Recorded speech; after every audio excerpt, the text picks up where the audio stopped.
皆さんこんばんは。こんばんは。これからですかね。明けましておめでとうございます。今年の初めてのエブリセミナーということで、光栄なことにこうやって授業研究について語る場をいただきました。はい。今日は普段とは違って1時間のちょっと短なセミナーとなります。主にディスカッションが中心になるかなと思うんですけれども、まずはじめになんですが、日本の授業研究が世界的に注目を集めているんですけれども、そのレッスンスタディというカタカナの表現と日本の授業研究が全く一緒かといったらそれはちょっと違うことはもう皆さんすでにご存知の通りだと思うんですけれども、レッスンスタディはレッスンスタディの良さがあるし、日本の授業研究にも日本の授業研究なりの良さがあると思うんですけれども、互いに何が学べるのかという観点で、私たちは研究を進めてまいりました。その成果物としてですね、間もなく、今年ですね、もう2021年5月、間もなく出るんですけれども、Lesson Study Based Teacher Education: The Potentials of the Japanese Approach in the Global Settings という本が出ます。これがですね、ワールズも皆さんご存知だと思うんですけれども、世界授業研究学会のですね、授業研究学会がラットリジという出版社と手を組んでですね、いろんなシリーズをこうやって出しているんです。で、その中の一つとして今回私たち4人が編纂したものが出版されるということになります。じゃあ、今日早速本題に入りたいと思うんですけれども、この私たち4人が何について話すのかなんですね。一番下にあるパワーポイントの下にある、主な問いっていうのがあると思うんです。一つ目、授業研究をどう定義するか。もう日本の中でもなかなかまだ全ての人に共有されている定義があるかというとそれちょっと違うかなと思うんですよね。おそらく私たち4人の中でも同じ本を編集したのにもかかわらずいまだに、議論があることが予測されますので、その意見の衝突を楽しみにしてほしいなと思います。そして2点目、教師教育における授業研究の意義が何で、それをどのように考えているのか。授業研究ということだけで教師教育することはありえないと思うんですけれども、授業研究でやることの意義は何なのかということを議論したいと思います。そして日本の授業研究、長所もあると思うんですけれども、もちろん短所もあると思うんですよね。それについて私たち3人が何を考えているのかということをまず聞きながらですね、皆さんもぜひ、これらの3つの問いに対して皆さんの考えをぜひ共有してほしいなと思います。そしてそれを拾いながら私たちの考えも深めていきたいと思いますので、どうぞよろしくお願いいたします。はい、じゃあ早速始めましょうかね。川口先生から考えをこちらでいただいてもよろしいでしょうか。はい。私の中では授業研究の定義っていうか、まず授業って何なのかっていうのがすごく難しくて、で特に今年コロナがあったこともあっていわゆる授業って一般的には教室、私はそれコロナがあってからやっぱり私は教室空間の中で行われている活動を授業って言ってたなって思ったんですね。なんですけど、やっぱりじゃあコロナで学校が休業化されて、例えば今私オンライン授業なんですけど、オンライン授業なんですよね。ってなってくると、やっぱり学校教育における、多様な教育的、学習的な営みを、指してるなっていうのは思いました。そしてしかもそれが授業であればやっぱ計画的に割とある。オンラインでただ話すだけじゃなくて、やっぱり何かしら意図を持った、教育的に学習的な営みであるってこと。そして研究っていうのが、今回すごいキーになってきたなって思うんですけど、そういうその授業を研究するっていうのはやっぱり学術的な意味、研究って学術的なっていうのを持つと思うんですけど、ただいわゆる研究、大学での研究ってことだけではなくて、授業を通して、授業に関わるいろんな人たちと共に話していくためにはやっぱり何かしらのマナーが必要なんだろうと。でそういうものが研究っていう言葉で現れたり、みんなで追求していこうねっていうメッセージがあったりするのかなっていうふうに思いました。なので、授業研究というのをどう定義するかっていうと、私はそういうふうな主に学校教育の教育的学習的な営みを、そこに関わる人たちでより良いものにしていくために共に話し合うこととかぐらいかなっていうのが、なんかこの中でこう考えたことです。なるほど、はい、今教育的な営みっていう表現があったんですけれども、それは教科の授業に限定されるでしょうか、それとも例えば学校の中で行われる非教科、HR とか、いろんな活動あると思うんですけれども、それも含むものになるんですかね。なぜそれを聞いたかというと、私が大学3年生の時に実習をする時に付属の先生が公開授業で HR を見せてくださったんですよ。これはどのようにコメントすればいいのかが全く分からなくて、そもそもこれを授業研究として見てもいいのかという概念がその時はまさに大学3年生だったので、いろいろ考えさせられたんですけれども、それで先生はどのようにお考えなのかが気になりました。はい、今の話を受けて吉田先生いかがでしょうか。ホームルームっていうことを言うと、なぜそこがホームなのかって問うんですよね。だってそこ家じゃないので、でも担任がいてそこにこう家族主義的な一緒にそこに安心してもいてもいいんだよっていう風になった途端、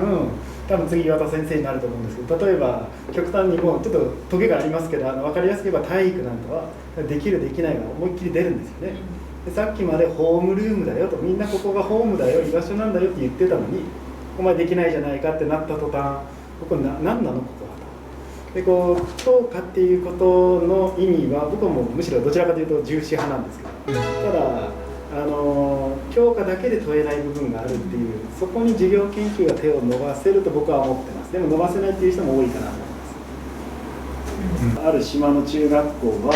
研究授業の時に、いわゆるやんちゃな子たちは先生俺がおらん方がいいやろって言って、研究授業の時にはその教室を出て、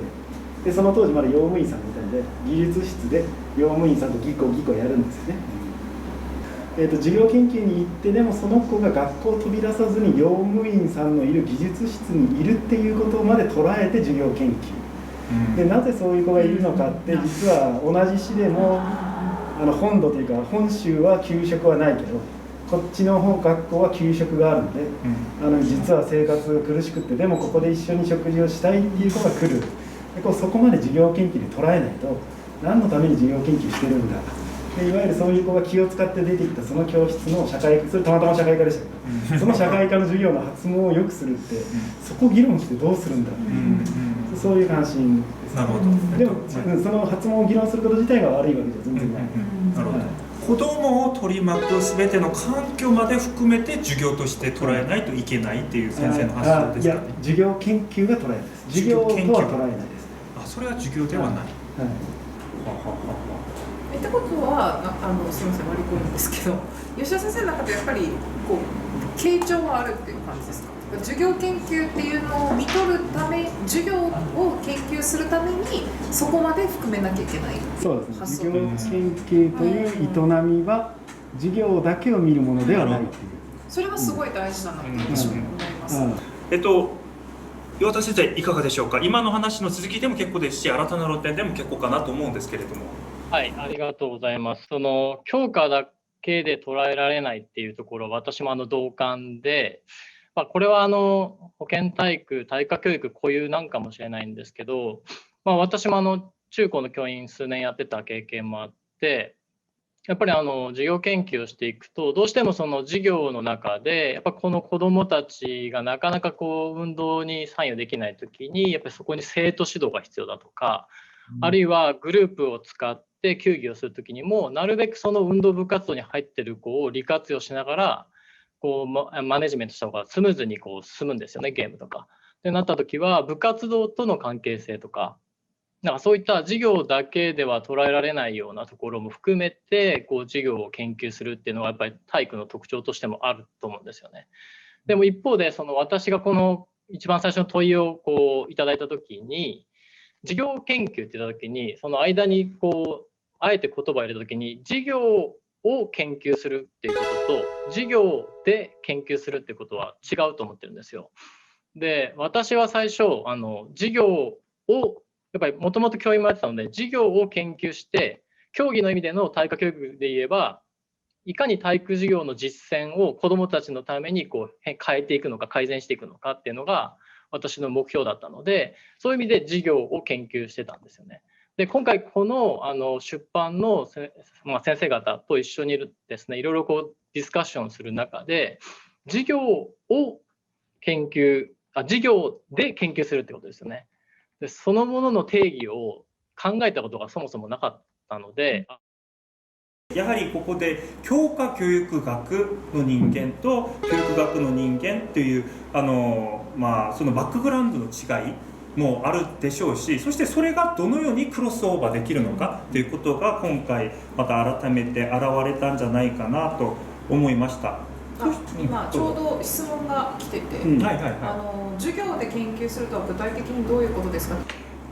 授業で研究をすることは、吉田先生のような立場もあるとすれば、もうちょっと違う切り口で授業で研究する人もいると思ってですね、実は、例えば、権力関係、優しい子供が権力を早く得て、その権力を発揮しやすいっていう仮説があるとしたら、心理学でそれが授業でどのように現れるのか、ある意味本当にツールとして、フィールドとして授業を使う場面もあると思うんですよね。でもそれとは違って、それとは違う意味で吉田先生は授業で、研究をされているんじゃないかなと思いました。それが私が理解した授業でという、そして意図した授業でという意味になります。吉田先生、今の私の定義合ってますでしょうか？合ってると思います。で、僕個人は音では区別しないです。もうちょっと細分化させて3つで分けてます。授業のとのためのとによるの3つに分けてます。授業の研究、これはさっきの権力関係とか、社会学的に今日本で子どもたちのタブレットの普及率はどうなっているのだろうかっていうことだけリサーチすれば、工学者が教育なんか一切関係なくても授業っていうその45分50分切り取って研究できるので、授業の研究になります。ただ授業の研究って言った時にさっきの現象っていうのが出て、川口先生の目の前にある右から5冊目、もうちょっとウンターリヒテンっていう青い本をパンと出してもらえると、ウンターリヒテンこれですか？もう一個それですね。で、これドイツの文脈ですけど、この方は授業とは教育学的現象だというふうに定義します。で、教育学とは何かっていうグルーシュか彼なりの定義をもとに、それを前提にして授業という現象を切り取ります。で、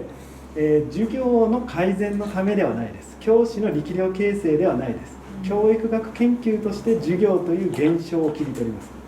で、現象っていう言い方を聞くと、そっちの方が僕念頭に浮かんで、さっきの川口先生の研究としてっていう言い方をすると、そっちに近くって、日本語でも質的研究とか教育工学とかっていう本もちょっといくつか持ってきたのはその話題になるだろうなと思って、で研究で切り取っていくとやっぱそうなると思うんですよね。で、必ずしも現象として捉えることは、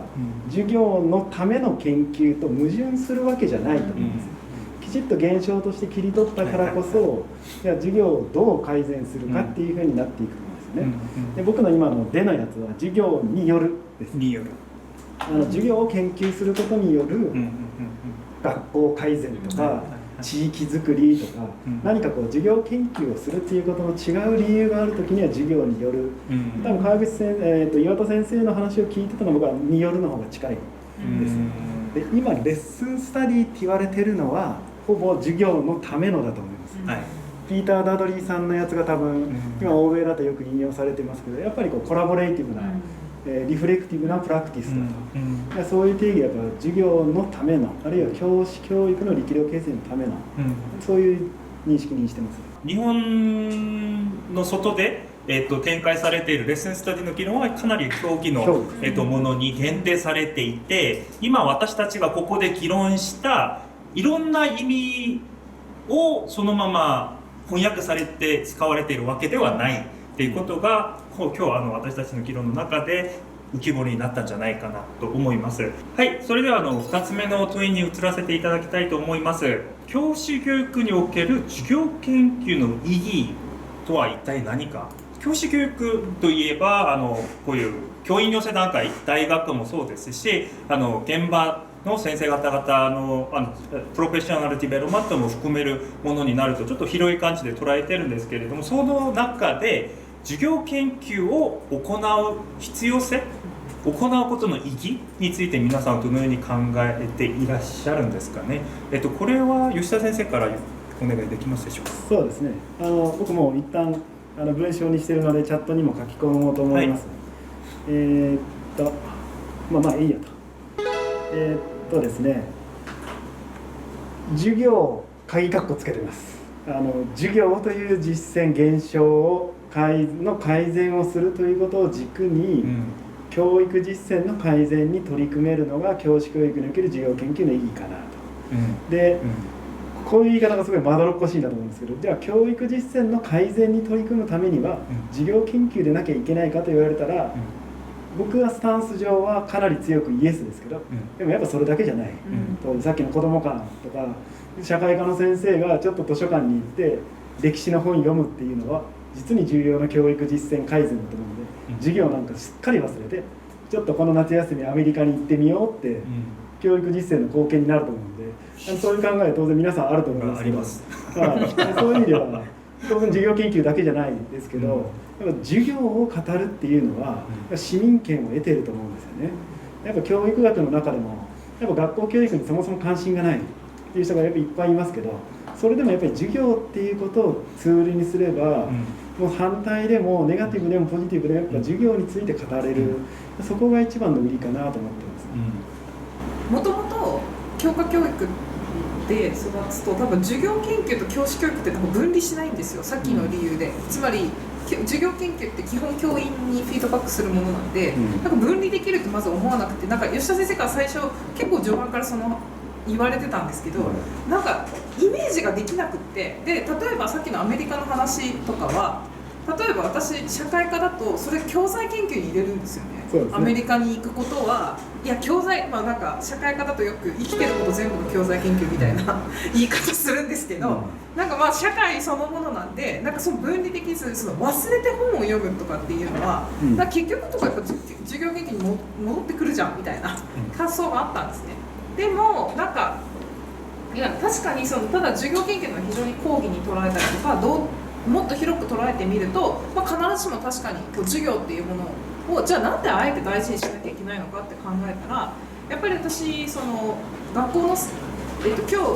お話の中心が結構授業研究の特に授業のとこだったと思うんですけど、やっぱり研究っていうのがすごい大事だなと思ってて、でやっぱり学校の先生方にとってみたらやっぱアイデンティティというか教員って何する人なのかみたいなのってやっぱり授業をする人だし授業の研究をする人なんだっていうのをやっぱりすごく繰り返し教えるんですよね。やっぱり自分自身が教育法をやってる時もなんか学校の先生っていろんな役割があって、しかも今社会的責任も多いからどんどん拡張していくんだけど、でもやっぱり教員としての重要なところは授業を作るっていうことだし研究するっていうことだよねっていう、やっぱり教員の役割とかアイデンティティのよりどころみたいなのを作っていったり、それによっていろんな先生たちがいる中で今日のお話があったように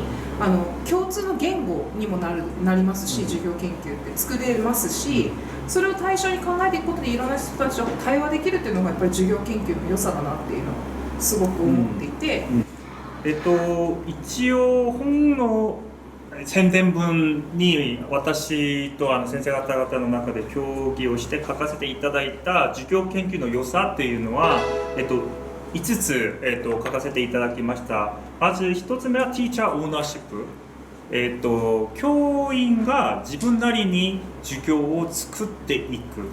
与えられたものをそのままやるんじゃなくて、それをアンパックして解体してそれを自分なりに作っていくカリキュラムのオーナーとして、教師がいられることという意味でのティーチャーオーナーシップと、それと関連してそれがまさに教師のプロフェッショナリズムじゃないかということで、ティーチャープロフェッショナリズムを裏付ける、ある教師教育の方法論。そしてもう一点あったのがStudent Learning Focused Dialogue、子供を見るんですよね。やはり教師の行動だけ見るんじゃなくて授業全体を見るので、子供がどのように反応したのか、子供の学びに即した、対話をするので、よりなんと言えばいいの、現実的な、より実践に近い、そういう教師教育の、方法論になるという話と、そして残り2つはコラボレーションに関するものなんですけれども、一人でやるんじゃなくてみんなでやる、それが持ついろんな意味があるんですよね。それは学びの共同体的なプロフェッショナルラーニングコミュニティ的なものもあれば、それは私が本の中で書かせていただいた一点の特徴としては民主的な、教師教育の方法論なんですよね。なんか与えられたものを吸収するだけじゃなくて、自分もそこに参加して自分もそこに寄与してみんなで知を作っていくっていう、そういう特徴があって、それを教師教育における授業研究の意義として一応本の中ではまとめさせていただいたという経緯はございます。はい、最後の問いに、移りたいと思います。たくさん長所を持つ日本の授業研究ですが、短所はないのかということなんですけれど、これは岩田先生からよろしいでしょうか。できればですね、その学校に関与するならば、お一人じゃなくて複数の先生と一緒に協議しながら、子どもたちのために体育授業を改善していきたいという私の思いもあって、よく私が授業研究に関与してですね、その後大体授業研究が終わると、その後インフォーマルな打ち上げがありまして、でその時にですね、もう一回岩田先生、もし来ていただけたら今日言われたことをですね改善できたのにですけどねっていうお話とかいただくと、なんとか連続的にその先生のですね、その専門性開発に関与できないのかなということで、短期集中型のですね校内研修という形で、ある市のある小学校で参加させていただいたんですけど、今までってなかなか1年間の中で1回ですね、研究授業した後の最後に指導助言者が10分話してくださいっていうところでしか関与できなかったんですけど、少し自分の役割を拡張しながら、学校現場のが例えば協議会で困ってるんだったら、私がもう90分丸々受け持ってファシリテートしたりとかですね、なるべくストレスとか負荷がないように私ができるだけ支援しながら授業研究っていうことに参与させていただくとですね、少しずつ学校とか授業研究の在り方っていうのが私の中では少しずつ変わってきたなっていう印象があって、でそれはもともとですね、やっぱりある程度のその型があってですね、それが機会が限定されたりとか、一部の先生だけにっていうところがどうしても日本の授業研究の一つ課題としてあったんじゃないかなっていうところがありまして、それを少しでも改善したいということで、この数年間いろいろ取り組みをやっている段階ですね。はい。川先生はいかがでしょうか。授業研究を私もこの機会がなかったら多分客観的に見ること自体がもうありえなかったぐらい、多分最初も申し上げたんですけど、日常にもう教師教育も埋め込まれてるし、おそらく先生方の日常にも多分埋め込まれてるがゆえに、しかも良さだけがすごいクローズアップされてるなっていうのも同時に感じて、この短所は何かっていう時に批判的な視点ってすごい持ちにくいなって思うんですよね。授業研究ってこういうデメリットありますよねっていうのが言いにくい環境だなってことそのものが結構課題だなと思ったりもします。そういう意味ではこの場はかなり特別なのかもしれませんね。そうですね。なんで例えば、先ほどの私、何気なく言った日々とかもう日常すべてが授業研究みたいな感じの話だったり、例えば岩田先生の夜まで授業研究みたいな話とかって多分すごく、例えば私とか女性という立場から言うと、ものすごくやっぱりもしかすると男性中心的な文化のもとで成り立ってるかもしれないとかっていうことを言うこと自体ができない、もう授業研究っていいものだし、やることが教員だし、っていうのがもう全てセットになってしまってるがゆえに、そういう視点を持ちにくいっていうのはなんかある意味日本の授業研究の短所というか、裏表ですけど、アイデンティティを持てて共通タームがある一方、やっぱりクリティカルに見にくいぐらい文脈に埋め込まれてるっていうのがあるのかなと思いました。私の長所は先ほど申し上げた通りなんですけれども、短所に関してはもう先生方々もすでに言ってくださった外形化の話、警戒化の話とか、やはりトップダウンがかなり強いですよね。なぜやらないといけないのかわからないのにやらされている、それで本当にいいのかなんですよ。やはりその授業研究とは何かに関する授業研究感が共有されていない状況で、それを強いられたところで何の効果があるのかということは改めて考えないといけないかなと思います。そしてもう一点言わせていただくと、やはり90年代後半から反省的実践化という波が来て、そこから授業を行った後の政策というのがかなり大事になってるんですけれども、授業研究の大事さというのはその前のカリキュラムデザインのところにもあるんじゃないかなというのはいろんな方々が言い始めているところなんですよね。でそこに注目することも必要になってくるかなと思います。そしてこれは授業研究の対象ではないんですけれども、日本の授業研究の対象として、教師がどのように学んだのかを研究しようとしない、もう当たり前なのでやるのが当たり前なので、成長するんでそう授業研究をしておけば教師が成長するものだっていう規範がもう強すぎて、どのように学ぶのかに関する、研究がなかなかないということは、今後私たちがある意味タックルしていくいいところかなと思いますので、もし関心のある先生方々ぜひ一緒に参戦してくださいということ